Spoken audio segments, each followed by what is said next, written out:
On Primetime Politics, making the case for Canada. But the thing for Canadians to remember is we are important for them too. The federal government revives a special cabinet committee preparing to meet the challenges of expected Trump policies that could affect trade, migrants, and defense. Our Ottawa bureau chiefs will weigh in. And we'll speak to the president of the Canadian American Business Council to find out what's being done to protect cross-border trade. Plus, the ice baby, we call it the ice baby, right? As Donald Trump puts together his next White House team, we'll examine who might be part of his inner circle. This is Primetime Politics. Hello, everyone. I'm Michael Serapio. Just days after Donald Trump was once again elected U.S. president, a special cabinet committee that was struck originally during his first term was revived and met in Ottawa. President Trump respects strength, and he respects people and countries who are strong and clear in defending their countries, in defending their national interest. That's what I've always done, and that's what I will continue to do. The Committee on Canada-U.S. Relations is chaired by the Deputy Prime Minister. The Public Safety Minister, Dominic LeBlanc, serves as Vice Chair, as they and the other members of the committee, including Foreign Affairs Minister Melanie Joly, prepare for Trump policies that could challenge and create pressures here in Canada. Well, joining us now are Robert Fife, Ottawa Bureau Chief for the Globe and Mail, Tonda MacCharles, Ottawa Bureau Chief for the Toronto Star, and Joël-Denis Bellavance, Ottawa Bureau Chief for La Presse. Hello to the three of you. Hi there. Hi. So listen, you know, ever since Donald Trump was elected earlier this week, we've been getting these messages from government officials, from ministers saying, you know, don't worry, put the anxiety aside, we have things under control. But how worried is the government about this development, Bob? Well, they're very worried. That's why they brought back the Special Cabinet Committee on Canada-U.S. Relations. In fact, they met today in their first meeting after establishment. They'll be meeting again next week. Everybody in government is deeply concerned about this because the president has said, or President-elect has said, he's going to bring in big tariffs, 60% on Chinese goods, 10% on the rest of the world, and you know that's our biggest trading partner. So they're deeply concerned about that. And they're deeply concerned about the fact that he wants to remove 11 million undocumented migrants. But that's probably going to be something like 1 million a year. And where are they going to go? Well, they don't want to go back to El Salvador or Guatemala. They're going to try to come up north. And the government is deeply concerned about that. And that was the key discussions at the meeting that they had today on was how do we deal with Trump on tariffs and how do we deal with protecting our border? Of course, two key issues, which we'll dig into a bit deeper. But what's your measure of how the government's feeling right now, Tonda? Well, I think they are worried, and they've been worried and planning, you know, to different degrees for months and months. But, you know, even 5 months ago, I mean, this started for the Liberal government preparing for whatever outcome in January when they struck their 3 ministers and Ambassador Hillman kind of team to tackle it. But, you know, even months after that had begun, Steve Verhoeven, who was the last top negotiator for Canada on the NAFTA talks, told me that they weren't ready, that Canada wasn't ready for this review of NAFTA that's also about to come up, the other big sort of freight train coming down the tracks under a Trump administration. So they have to do more than just stand up a committee. They've got the beginnings of plans in the works. They have done a lot of outreach and had a lot of conversations from the embassy team vis-a-vis lawmakers in the U.S. on both sides of the aisle, and that matters. But when it comes to, I think, ramping up that cross-partisan effort that we saw the last time around, that's in its infancy stages. There aren't conservatives actively involved in the federal outreach. There are premiers, conservatives, and other officials doing their own work, having meetings with U.S. stakeholders themselves. But I think that we'll see to what extent. I think now is the time, the crucial time, right? From now to when he is inaugurated, I think now is when you'll see sort of really a lot of hard work. Basically, the government's agenda has now been derailed and overwhelmed for the next 4 years, no matter what government is in power this time a year from now. Yeah, well, it's interesting because, you know, Trudeau was elected with these big thoughts and ideas, and of course one of the major impacts right off that throws him off agenda is the first Trump presidency, and now as we approach another election, again, Trump is back. How worried is this government about it? I think it is worried, but also because of the perception that they have in Washington about this government. They know that this government is at the end of its life. So they know that within 6 months, we could have a federal elections that would mean a change of government here in Ottawa. And talking to some people in the business community, the sense that I get is that the premier that is most ready to face the music is Doug Ford in Ontario, and that's a surprising development. And he wants to play a big role in that future Team Canada that efforts that will be deployed because he is the president of the Council of Federation this year. So he wants to bring the provinces together, try to meet them as many state governors as possible, so that the thinking is that we don't have a Buy America policy installed in Washington, but a sort of a Buy Canada America policy. And so that's a big endeavor that Mr. Doug Ford will be making. I know Mr. Ford talked to Premier Legault on Wednesday night to discuss this kind of strategy, and so it's going to be deployed over the next few weeks, but led by Mr. Ford, who has developed great relationship with state governors. He concluded some deals with economic memorandum of understanding with the 5 states over the last 12 months. So that means that Mr.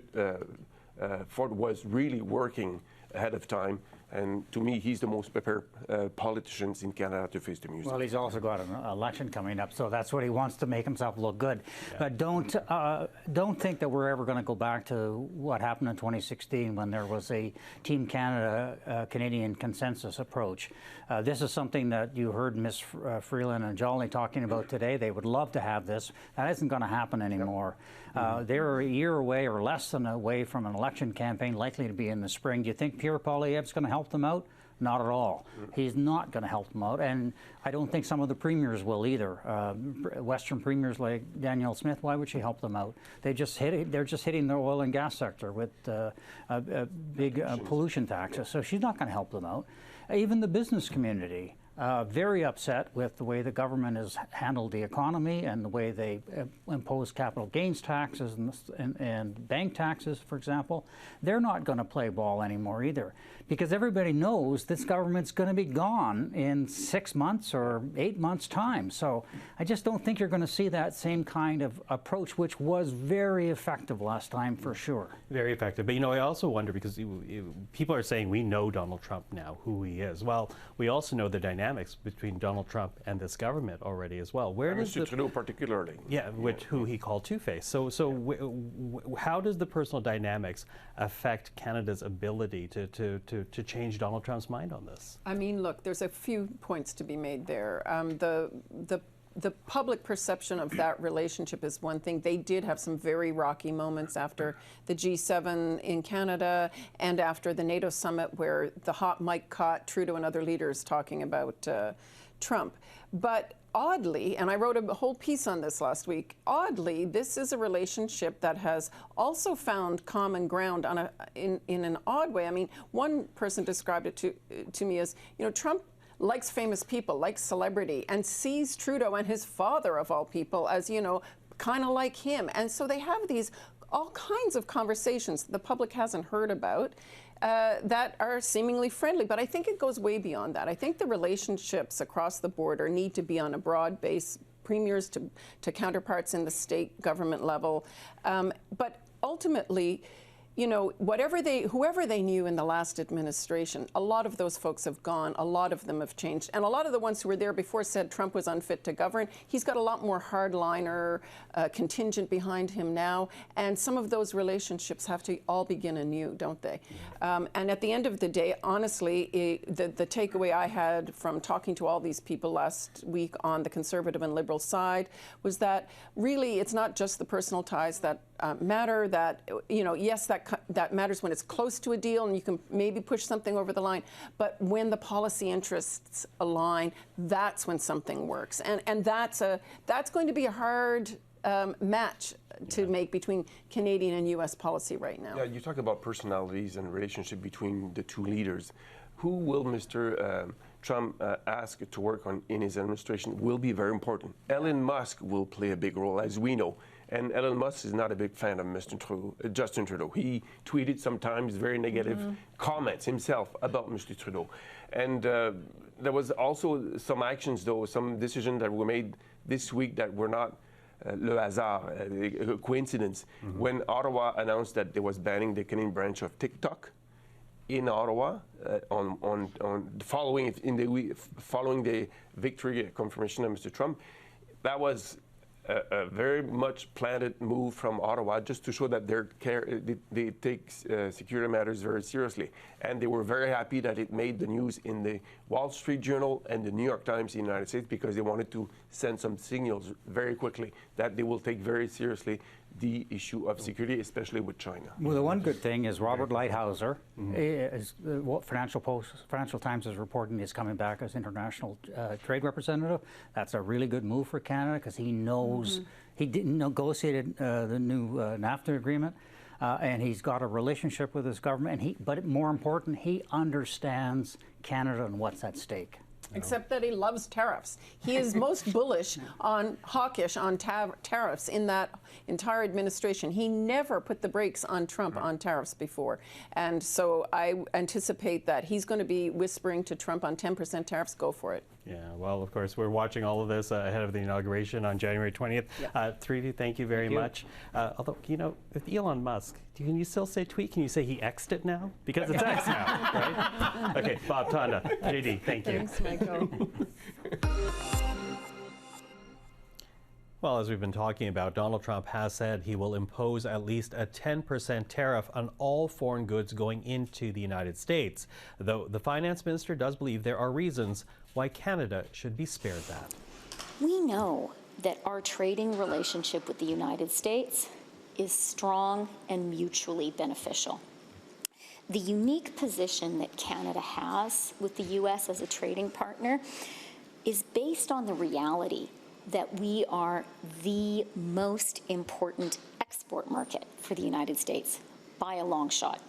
Canada is a bigger export market for the United States than China, Japan, the UK, and France combined. Think about that for a minute. Well, for more on this, we have reached out to Beth Burke. She is the CEO of the Canadian American Business Council, joins us right now in Milwaukee. Beth Burke, thank you for being here. Thank you so much for having me. So here we have Donald Trump making this promise of a 10% tariff to every country that trades with the United States. How serious do you think this threat is? Do you think it will be universally applied? You know, I'm not sure. I think all we can do right now is take him at his word, but also do everything we can to be prepared to share the story about how this isn't a path where anyone wins. Tariffs are not good for the relationship and good for the economy here. So we hope that that case can be made and he will steer away from putting a tariff on our allies. So what is happening then to try to convince him of that? I'm wondering about the outreach that's taking place right now. Yeah, I mean, conversations are obviously happening. I think the most important thing we can do is share the stories, right? President Trump is a man who likes to win. So showing the case that partnering with Canada is a win for the U.S. is really important right now. I think there's no better instance or example of that than critical minerals. President Trump is very focused on decoupling from, more problematic partners, and Canada has a lot of capacity that the U.S. just doesn't have at current. So if we can find ways to show this interconnectivity and availability to partner, maybe that'll be a way to show him that a win to partner with Canada is a win for the U.S. Now, how quickly do you think he'll actually move on the tariff? I know he's promising it's job number one, but does that mean we're going to see it by the spring? Unclear. I think he has a long list for day number one jobs. So we'll see how it unfolds. I think one of the things a lot of people have paid a lot of attention to is the presidential race, and rightfully so. However, it is important to note that Congress has a lot of new members as well. There are 12 new senators and at least 50 new House members. These members have a say in how policy unfolds. And so cultivating and teaching, educating those new members about the importance of our interconnectivity will be pivotal as we go forward. Pivotal, as you say, and it's important because tariffs is one thing, but we're also headed towards 2026 when CUSMA, or the USMCA, will be reviewed. Donald Trump says he wants to actually renegotiate that altogether. What do you see as the irritants for Donald Trump when it comes to trade with Canada? Well, I think, they're sort of the usual suspects. Softwood lumber, dairy are always issues. But I think there are a small list of sort of hurdles, or I wouldn't rise to the level of irritants, but issues that could be addressed and taken care of now, right? There is a few items that the U.S. has listed off as issues, including the digital service tax that U.S. sees as discriminatory, and its retroactive nature as problematic. So if Canada can take some initiative and clear the deck a bit to leave the way for a easier negotiation, all the better. Clear the deck, as you say, at this point. So what else would be your advice right now to Canadian officials as they gear up for this second term for Donald Trump?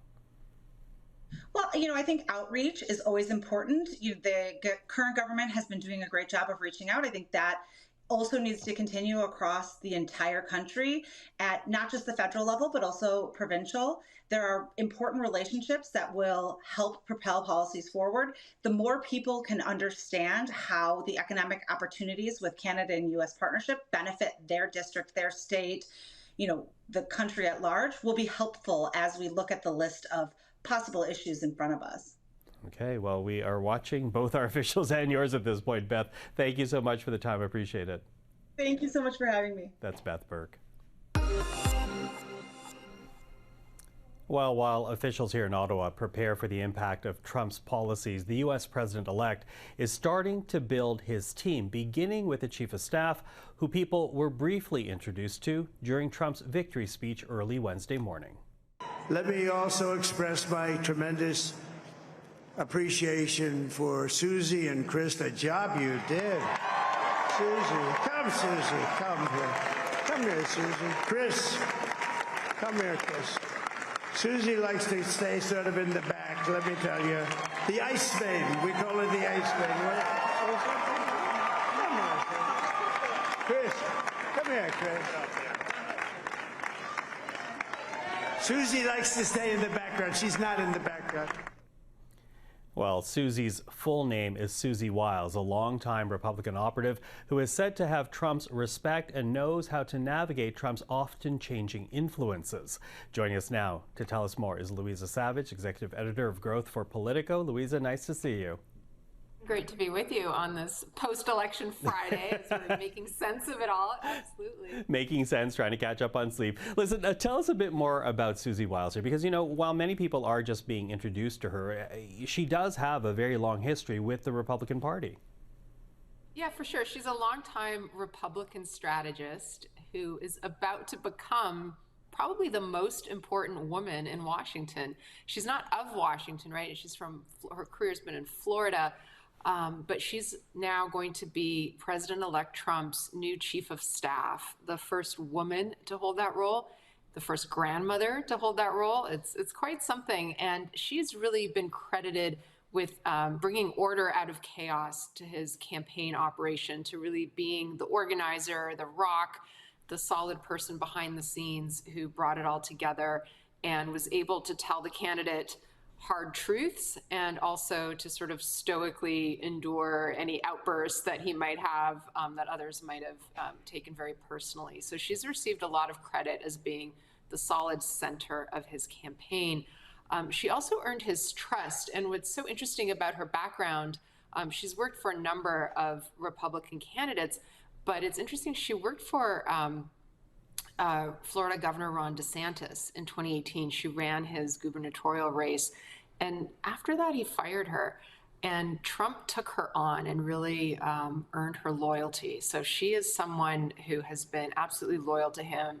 And he's really come to trust her and now is putting her in as his chief of staff, really the gatekeeper to the presidency. So this is a very significant appointment at the beginning of what we call the transition, right, which is the new administration starting to take shape and get ready for inauguration in late January. And part of the transition is, get this, 4,000 personnel appointments, of which some 1,200 have to go through the Senate. So we'll be paying attention to these very high-profile, big appointments around Trump and his inner circle, but they actually have to fill out 4,000 positions across the federal government. 4,000, as you say, a huge number. But let's talk about the inner circle, though, because there have been questions already, and quite frankly, concerns about who Donald Trump may actually surround himself with in his second term. Concern because the people who were part of his first term came out to condemn him during the campaign. Any idea at this point what Wiles' appointment says about the kind of team that Donald Trump is hoping to put together? He wants a loyal team, right? He wants people who are in it because they believe in what he wants to do, not because they're there to rein him in. If you remember in 2016, there was a lot of talk about, oh, well, he can't do anything that radical because, all these old hands and gray beards and generals will keep him on the straight and narrow. Now he's been building a group of people who share his views. Stephen Miller on immigration, for example, has been working very hard to develop a whole plan that'll be ready to be put in. He's developed the loyalty and relationships among Republicans on Capitol Hill, which would be really important to do his agenda.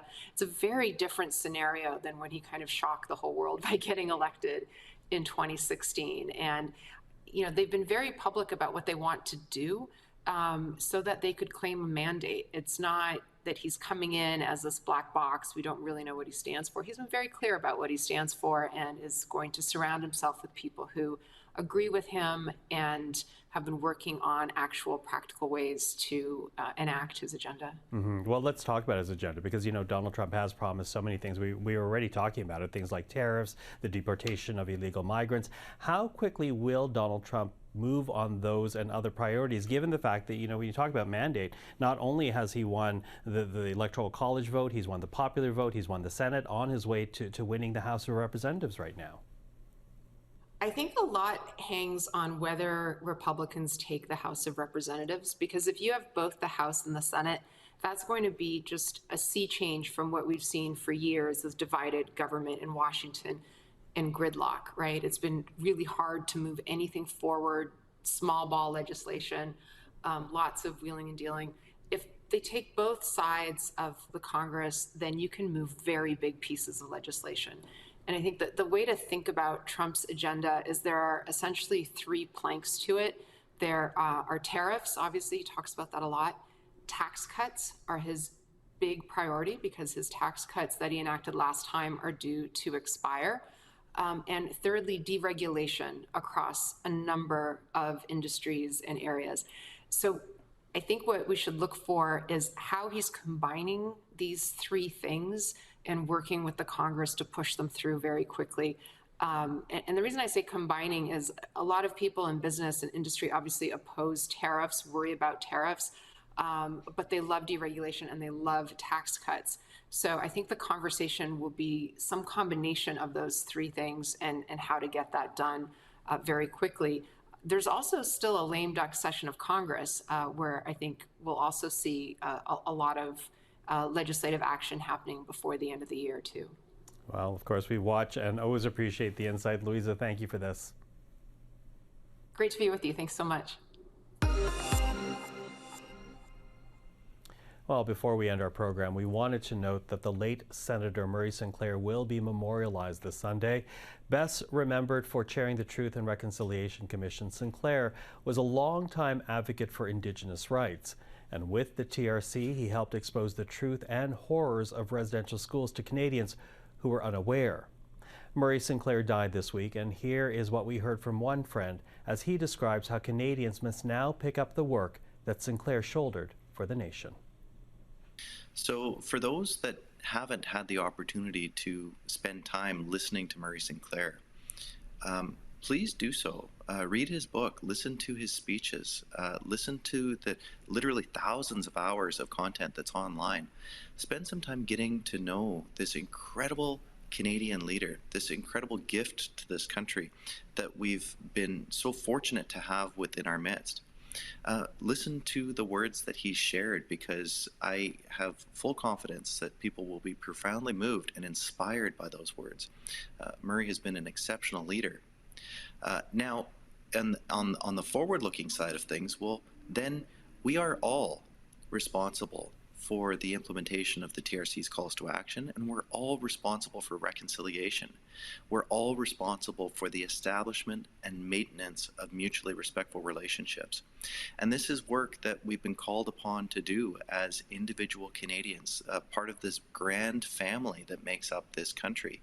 So you may be a newcomer to this country, you may have been here for many generations, you may be Indigenous, you may be not Indigenous, but this work of truth-telling, understanding what the human rights record of this country is, and then making the change that's essential and necessary is the work that still lay ahead of us. And that's the work that we all need to be doing, and frankly, that we're all going to have to shoulder a little bit more, because we don't have Murray there to carry the immense load of this work that he has been shouldering on behalf of all of us for many, many years. Do you think that will change your own life?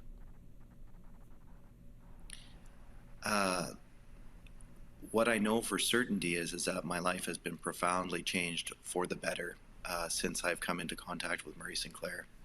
And that's leaving my professional life and my job out of it. I've become a better human being, I hope, and I believe at least, or at least I have the aspiration of being the best human being that I possibly can be, thanks to so many of the teachings that I've received from Murray. You know, it's that spending time with him and spending time listening to him has been a gift that I would wish on every single person in this country. And that's where I do really believe that the more time you spend listening to his very wise words will only serve individuals, serve this country to the positive. Right, Maureen, again, I'm so sorry for your loss, but really appreciate the time this evening. Yeah, thanks very much. And my best, deepest condolences to the family and to everybody else who's hurting today.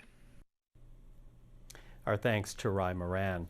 The public memorial for Murray Sinclair starts at 3 p.m. Eastern Time this Sunday. You can watch it right here and on our website, cpac.ca.